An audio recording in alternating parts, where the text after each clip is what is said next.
আসসালামু আলাইকুম। শীত হইতো এবার শীতের মতো, শীত শীতের মতো যেটা টের পাওয়া যায় রাজশাহীতে আইলে। বাইরে ভাই 4টা বাজে নামছি ট্রেন থেকে, তারপর 14 কিলোমিটার রাস্তা আসছি অটো দিয়া, এখন আসি বাইক চালাইয়া। এই যে খেজুর গাছের রস খাবো ইনশাল্লাহ।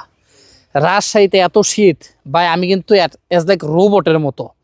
আমার বন্ধু বান্ধব জানে যে এখন আমি রাতের বেলা শুধু একটা টি শার্ট পরে থাকি, আর রাজশাহীতে আইসা ওই যে পাঞ্জাবি কোটি, এই যে কান টুপি, এই যে নাক টুপি, এই যে শাল টাল দিয়াও শীত মানাইতে পারতাছি না। এজন্যই কবি বলেছেন শীত হতে হবে শীতের মতো। তো এত শীত হইলে লাভটা কি? শীত যত গভীর হয় এই খেজুরের রসটা তত গাঢ় হয়, তত সুস্বাদু হয়। এটা দিয়ে গুড় বানাইলে অনেক স্বাদ হয়। তো যাই হোক, সকাল সকালে এখন আমরা খেজুরের রস খাবো। তো আপনারা জানান আপনাদের এলাকায় শীত কিরকম।